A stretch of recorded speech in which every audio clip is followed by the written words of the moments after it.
Hey guys, welcome back to my channel. I hope you're all doing really well today. So I am so excited for this video today because I've been wanting to do this for quite a while. Today I'm going to be walking you through how to sew one of my favorite beginner-friendly dress sewing patterns. And I think this is just such a great project to start with if you are newer to sewing. If you have some basic skills, you can definitely do this. So let me go ahead and show you the pattern that we'll be making today. This is from Colette Patterns and it is their crepe dress. You can find this available as a PDF download on their website. It is a paid pattern, but I think it's definitely worth the investment if you want to try out making a dress because it is such a great one to start with. And there are a few reasons why I think this is such a good beginner pattern. One being that there's no set-in sleeve. So instead of having a sleeve that you sew into an armhole, this just extends over your shoulders, which is a lot easier to sew because sleeves can be a little bit finicky to get put into a dress. So that makes it really good. And then the other thing being that there is no zipper or buttons. It's a wraparound style, so you don't have to learn how to make buttonholes or how to do a zipper. So if you know how to sew some basic seams, I think this is a great one to start with because of all of those reasons. So you'll find all the sizing information in your pattern. There are the measurements and then also the amount of fabric that you'll need. It does call for a little over 4 yards depending on your size, 4 to 5 yards. The fabric that I've used for mine, which is hanging up back here, is this lemon print rayon chalice from Rifle Paper Company. I would recommend something a little bit more soft and drapey for this style because it is a wrap dress. Something stiffer would feel pretty uncomfortable, at least in my opinion, but that is completely up to you guys. But I will have this one linked down below in case you want to make the exact same dress. I'm really happy with how it turned out. I think it's such a cute style. It's kind of retro inspired, and this dress does also have pockets, so you can not only tell your friends that you made your dress, you can also point out that it has pockets. So I hope this will be really helpful for you guys if you are newer to sewing, and I'm going to go ahead and jump in and show you how I made the dress. So to get started making this dress, the first thing we want to do is to cut out all of the pattern pieces that we need. So I have my fabric here folded and I am going to cut out the bodice pieces first. So this is the bodice front here, and this is cut on the fold, meaning that the edge marked fold is lined up against where the fabric is folded so that I can unfold this into one piece. I'm also going to cut out the back pieces. There are 2 of these and it has this almost like half a V on the neckline, so you can see how it will wrap around there. Then there are these pieces called the sleeve facings, and there are 4 of these, 2 for the front and 2 for the back. There are also facings for the neckline. There's a front one cut on the fold and then 2 back ones. These will match up with the neckline of your front and back pieces. So next I'm cutting out the pockets, and there will be 4 of these. You'll sew 2 together to make each single pocket. This long pattern piece is the waist tie. There are 2 of these, 1 for each side of the bodice. And then the last pieces are the skirt pieces. We have the skirt front and skirt back. There are 2 skirt fronts that will be sewn together in the middle, and then there are 4 pieces that make up the skirt back, 2 for each side of the back since the dress wraps around. So now that everything is cut out, we can actually get started with sewing. So the first thing to do is sew the darts, and these are the little triangle type shapes that give shape to a dress. So the first thing to do is mark the top of the dart with a pin, and then use your scissors to clip to mark the bottom of the dart. You'll find the lines correspond to your dress size. I have both of my back pieces layered together here, so I'm just using my pin to transfer the marking to the other side so that I can pin both of my darts.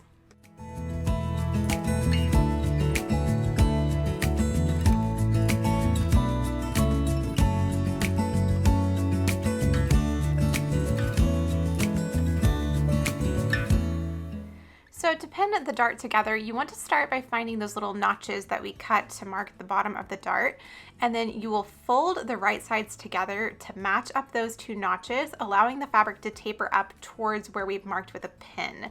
This creates a little triangle cutout in the fabric when we sew the seam.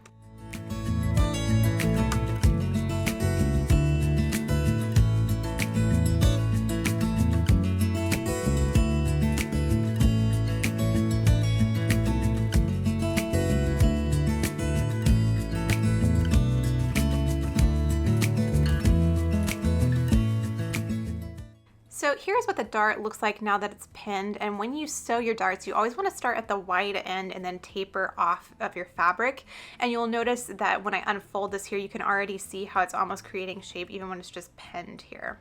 So I'm going to go ahead and pin all of the rest of my darts. There's one on each of the back pieces, and then the front piece actually has 4 darts.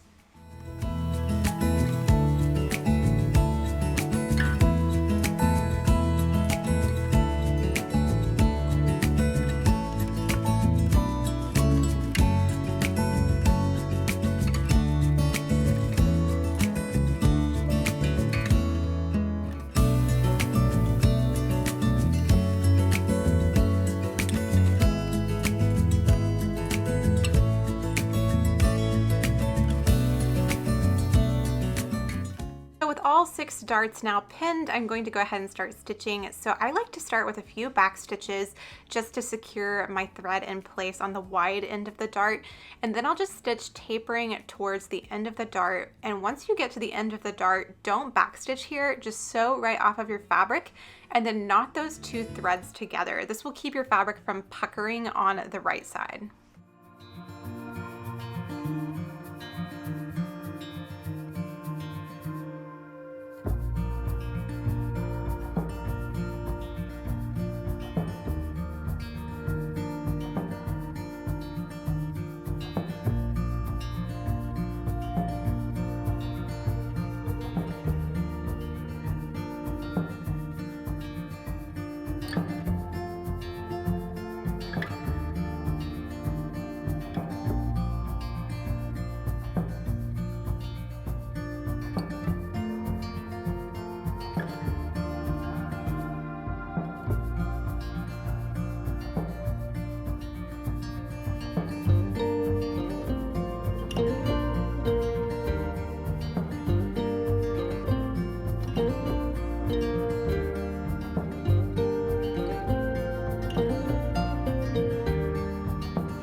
So now that all of my darts are sewn, I am just going to trim off all of my threads and then go ahead and give this a good press. One of my top tips for sewing is to press everything as you go. It makes everything look a lot nicer. And then after that, I'm going to do something called stay stitch the neckline, which I'll tell you about here in just a minute. But for now, just know that we're going to be sewing around that neckline. Then I'm doing the same thing to the back here, pressing it down, and I will also be sewing around the back neckline, which we'll talk about here in just a second.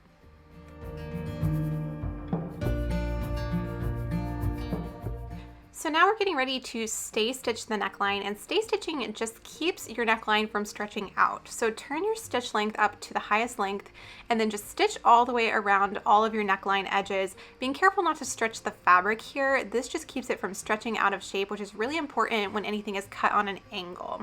So now I'm giving everything one more press now that I know that my neckline won't be stretching, and I'm ready to sew my shoulder seams. To sew the shoulder seams, I just want to place my back and front pieces with the right sides together and match up along that shoulder line.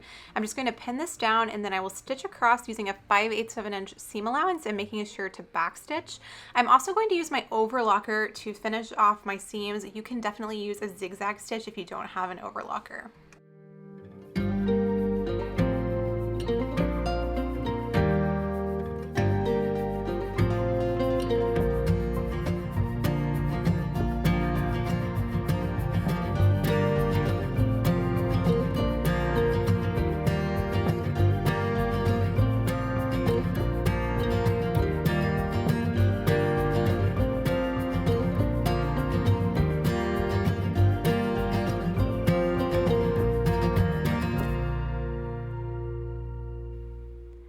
And once those seams are finished, it's back to the iron, and I'm just going to press these towards the back of the dress. This helps the shoulders to lay really nicely. So next up, let's work on the armhole facings. You can think of these as almost like mini linings. They're just going to take away the raw edge on the armhole. So the first thing I want to do is match up the front and back pieces at the shoulder, and I'll stitch this down with a 5/8 of an inch seam allowance.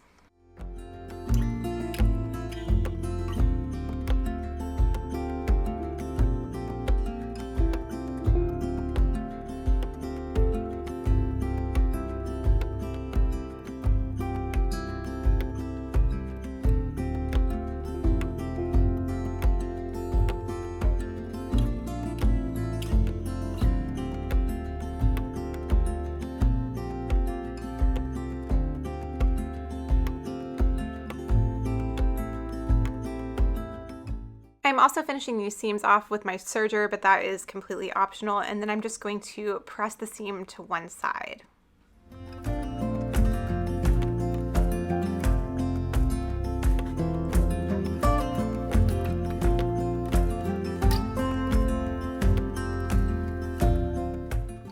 So now we have this kind of funky looking shape, and I'm just going to finish off the outer edge of this with my serger.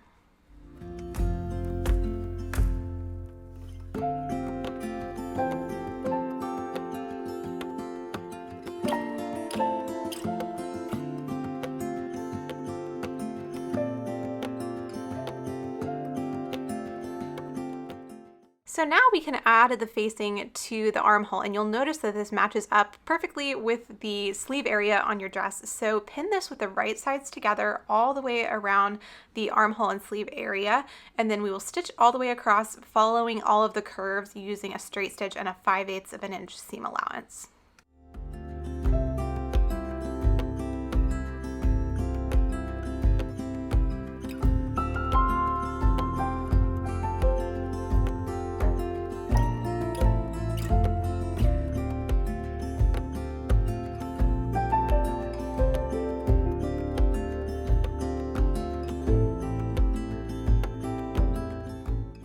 Now I'm not finishing this seam off with the serger, but I am going to go ahead and trim off any excess fabric, and then I'm going to clip into the seam, not cutting my stitching, being really careful not to do that. This really helps everything to turn to the right side really easily. You'll see here the little clips allow the fabric to almost just fold in on itself so that we don't get any puckering or anything weird when we turn it to the other side. So now I'm just going to turn the facing to the inside of the dress and press this down with my iron to make everything lay in place.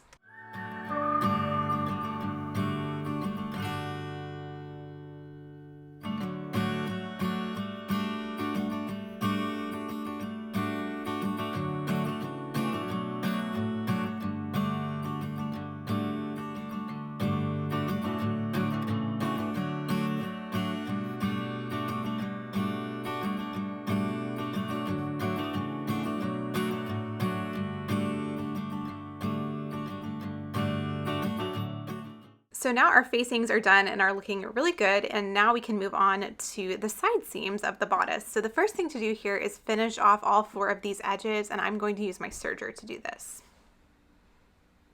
Now you'll notice as I'm finishing these seams, I am catching that facing in the side. That just makes it stay in place really nicely here. So now we can pin and sew the side seams. Now on the left side of your dress, you're going to want to leave a gap in the side seam that allows the tie to go through that gap to create the wrap effect of this dress. So that's marked on the pattern. I'm just leaving about a 2-inch gap here in the middle. So you'll want to stitch one side and then stitch the other side, leaving the gap in the middle and making sure to backstitch really well. Now on the right side, you can just stitch a simple seam going all the way across the side.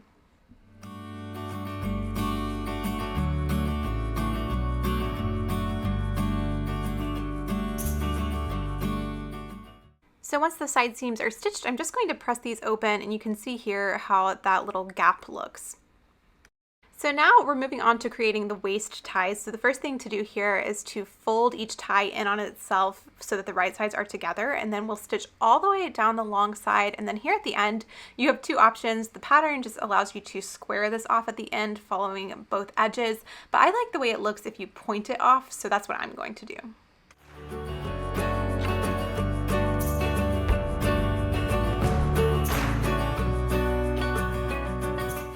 As you're sewing these ties, do be sure to backstitch really well at both ends, because we'll be turning this right side out, and sometimes tugging on it can rip the stitching.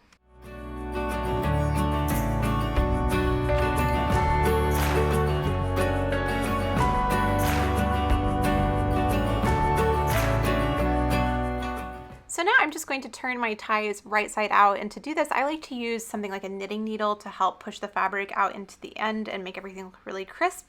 And then once everything is turned to the right side, I'm going to press these flat.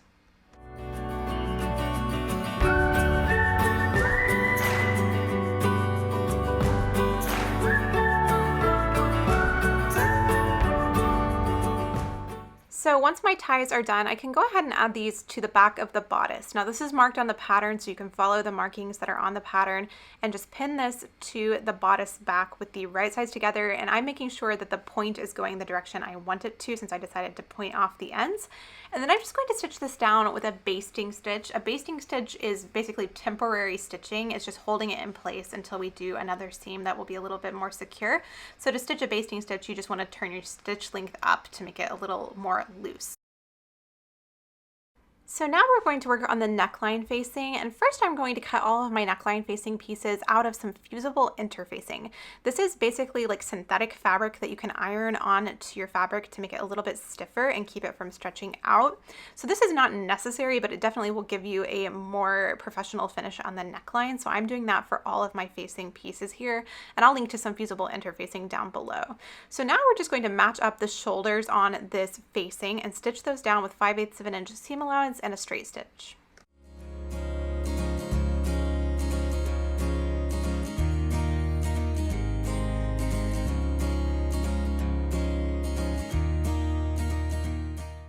To keep this from being too bulky, I'm just going to press the seam open, so no need to finish this off here, just press it open and really flat.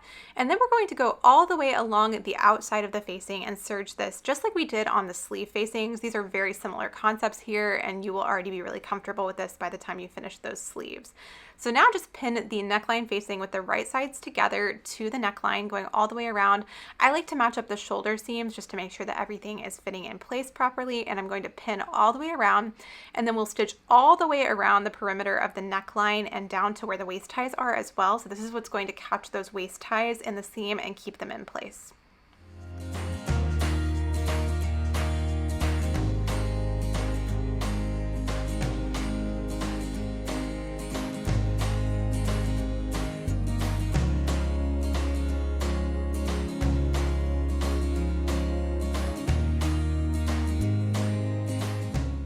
Once I finish stitching the seam, I'm going to trim off my excess fabric here, and then kind of following the same thing we did on the armhole facings, I'm just going to clip into the neckline where it's curved to help this turn to the right side really easily.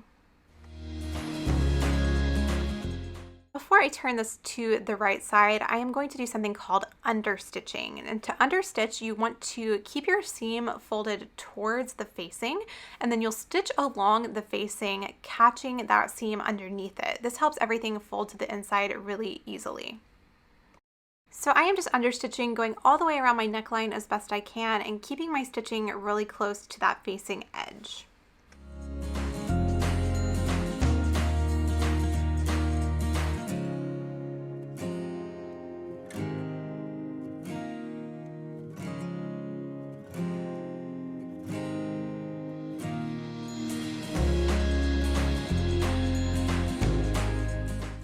So now I can go ahead and remove those basting stitches that we used to hold the ties in place before, and then just fold everything towards the inside and press that facing down really well to give the neckline a really nice, neat edge. And the final step for the bodice is just to use some hand stitches and secure those facings to the shoulder seams. This keeps everything in place and keeps that facing from hanging out and doing anything weird while you're wearing the dress. So I'm doing this for both sleeve facings and the neck facing, just securing it to the shoulder seam and making sure that the stitching doesn't go to the outside of the dress.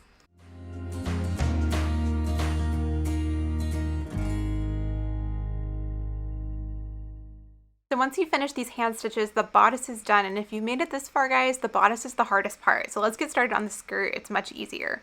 First things first, I am going to take my skirt back pieces and pin those together along the indicated seam, and I'll stitch this down with a 5/8 of an inch seam allowance and serge that off. I'm also going to pin together the two front pieces, and we'll stitch that center seam as well.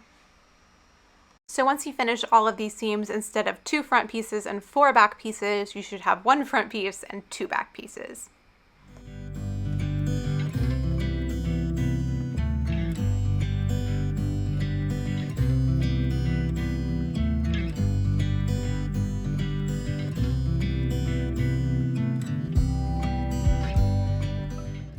So now I'm back at my iron and I'm just going to press each of these seams to one side to keep everything looking really neat and tidy. Now we can work on the pockets, and the first thing to do is just to finish off the outer edge of the pockets. There are 4 pieces like I said before, so I'm just going to use my serger to finish off each of the 4 pocket edges.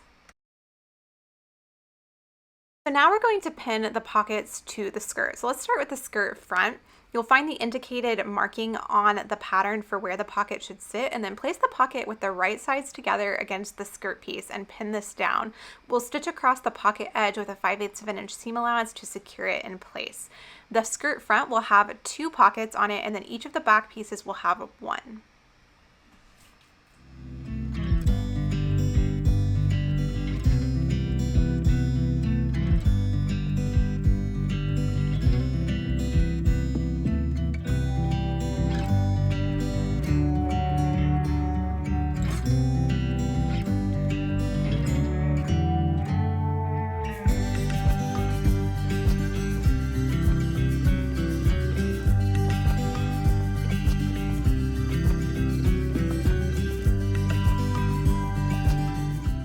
Now once I finish stitching all of my pockets in place, I'm going to take all of these pieces over to the serger, and I will use the serger to finish off that entire edge, making sure to not cut my pockets off.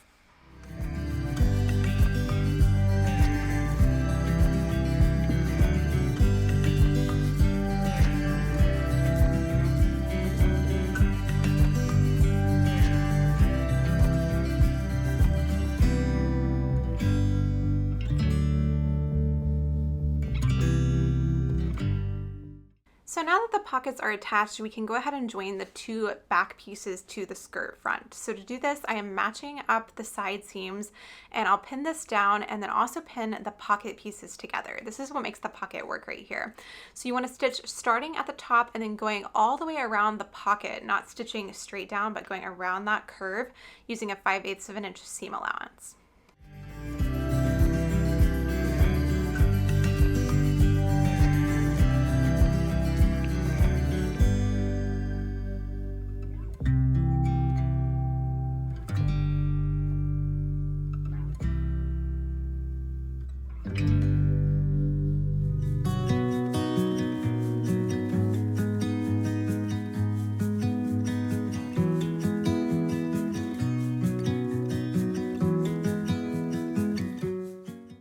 And then you guessed it, once that seam is done, I am going to go ahead and take it to my iron and press that seam open as far as I can, but also pressing the pocket just to make sure everything is really flat and neat looking.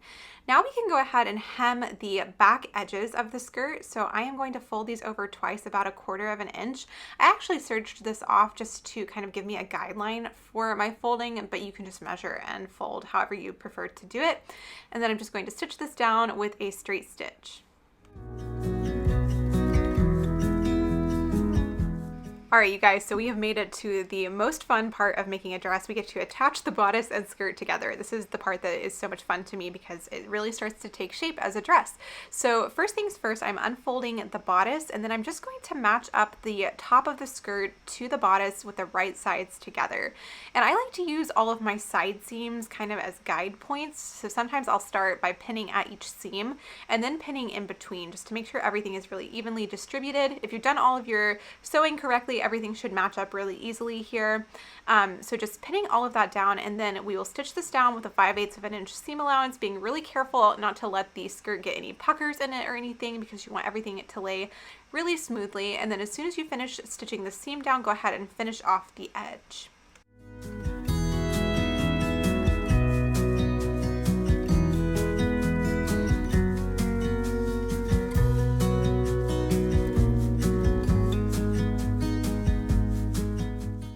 And while I'm at my serger, I'm going to go ahead and serge off the entire bottom edge of the skirt to get ready to hem. We are now to the hemming stage, guys. That's the final step of making this dress.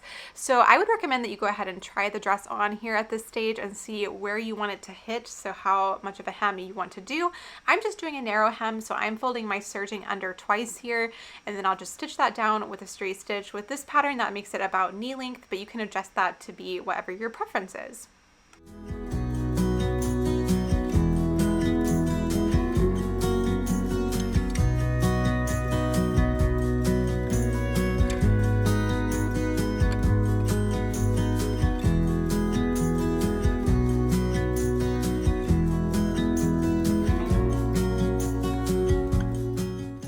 So once I finished stitching my hem, I just went ahead and gave this dress a final press because you may have noticed I'm slightly obsessed with my iron, and it was done. I was so happy with how this dress came out. I think it's perfect for summer, and I love the lemon print. I think it's kind of unique and really fun.